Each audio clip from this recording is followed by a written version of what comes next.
Hello and welcome to The Context, an educational series by SEON where we dive into the murky world of schemes, scams and fraud. Scum and villainy. I'm your host, Getaway, a lifelong fraud fighter.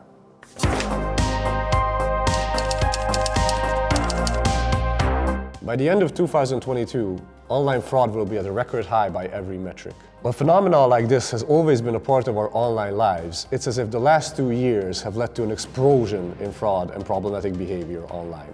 But is all of this really new? Our online systems are modeled after real-world predecessors. Even though we shop, socialize, and work online, I would argue that by 2020, everything was set. All the systems were in place for this perfect storm of online fraud to happen. Oh my God. Lisa, are you getting this on camera? To understand what I mean, first we have to go back in time. Back in the 80s, Los Angeles became the bank robbery capital of the world. And it wasn't by accident. Everybody be cool, this is a robbery! It became that because of how the city was designed, where the banks were placed, the poor conditions of law enforcement, and the lenient punishment for bank robberies. Let me explain. Los Angeles in the 80s and 90s was the bank robbery capital of the world, with one happening on average almost every hour. Think about that for a second. Every hour, a bank in only one city gets knocked off. I mean, that's a lot of very specific type of crime happening in a very specific location. So the next question is, why? Well, it was soon discovered that LA was especially well suited for armed bank holdups. The city planners accidentally created a place tailored to stack the odds in favor of armed criminals. The layout of the streets, the proximity of banks to escape routes, and over 1,000 miles of freeway made it perfect for getaways. High-speed chases commenced several times a day, with the criminal making a quick getaway. Scenes like this were a common sight on television, day by day, hour by hour. When you think about bank robberies, we think of violent thieves from films like Heat or Dog Day Afternoon. Highly trained, meticulously planned, and tooled up to the back teeth with heavy artillery. But during the bank robbery heyday in Los Angeles, a bank robber was entirely different. There was a disturbing pattern of middle-class citizens with white or blue-collar jobs who simply parked their cars near the exit branch of the highway, walked into the bank with a note saying, "I've got a gun, hand over the money." With a steady job, why take the risk?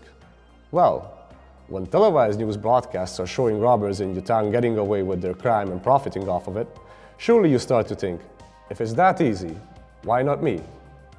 Could I pull that off? I worked hard my whole life and just about scraped through. Now it's my time to be rich. So he says, how would you like to be rich? But what else makes people feel they need a quick injection of cash? A crippling addiction that needs paying will certainly do that to you. And in Los Angeles in the 80s, cocaine was f***ing everywhere. The city was absolutely riddled with the Colombian marching powder. And when you factor in the economy at the time alongside of this, it was a perfect tinderbox to get your average person intoxicated by the thought of fast cash.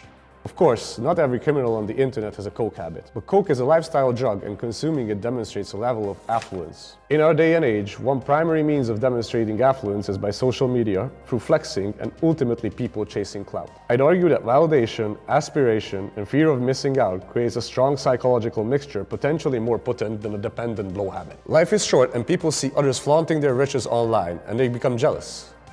It's only human nature. They want in. And it can look so easy to make life-changing amounts of money with the internet being designed to make pulling off a scheme and escaping with your digital loot. Like a bad drug habit, the want and desire can really impair the judgment of seemingly bright people. It makes otherwise risky behavior seem normal. So, you decided that you want to get rich quick and fast, and it's worth the risk. So what do? Well, the first thing we would do is that you start planning against security. Back in the 80s in LA, bank security was almost non-existent. In fact, it was standard policy to let the criminals get away as fast as possible with the cash, so commerce would not be interrupted. For criminals, this meant a very, very low risk and a very, very high potential reward. Does that sound familiar? Online fraud today is the equivalent of the bank robbery scourge of Los Angeles. Except digital fraud is way more easy to pull off, and you're less likely to get shot as well. For one, it's easy to stay anonymous on the internet. While robbers have masks and gloves, fraudsters have VPN and Tor. The internet with its rules and loopholes presents a digital playground for criminals who are always looking for an opportunity, something that they can exploit for quick money. And while LA might be a big place, it's not as big as the entire world. When it comes to online fraud, you don't even need to be in physical proximity of your victims. You can do it from any country against any target. And we're not talking about just career criminals either. There's a disturbing trend of people taking up fraud as a side gig. Maybe after hours, maybe on the weekends, anything to make ends meet. And as opposed to robbing a bank, committing fraud online is very easy. One, you don't need a gun, and you can do it from the comfort of your home, in your pajamas, sitting on your couch. Today, all you have to do is just look at social media, how people are making easy money by scamming others or defrauding companies. And many people are wondering the same thing as Joe Schmo did in the 80s. Can I get away with it? Online fraud was always a thing, but it always a thing in the background. In the last 2 years though, there was an absolute explosion in cybercrime. There's even a rap scene for cybercriminals. You wanna do some fraud? Come on, baby, bring your friends. I know you want some money. Previously, crime was physical. You had to go where your targets were, or you had to wait until you show up where you were. The internet has destroyed that problem of distance. Anyone can be a target of anyone else who's sitting far away. The second thing is that the entire online payment system, embedded in wider systems, is not secure at all. For a payment to pass online, all you need is the card number and the details of the cardholder. Details that are very, very easy to acquire. So the same way that LA city planners had accidentally created a highway system that enabled a decade-long spree of bank robberies, we accidentally designed the internet in a way that's ripe for fraud. The trade-off of frictionless shopping experiences means that our identities are very easy to steal.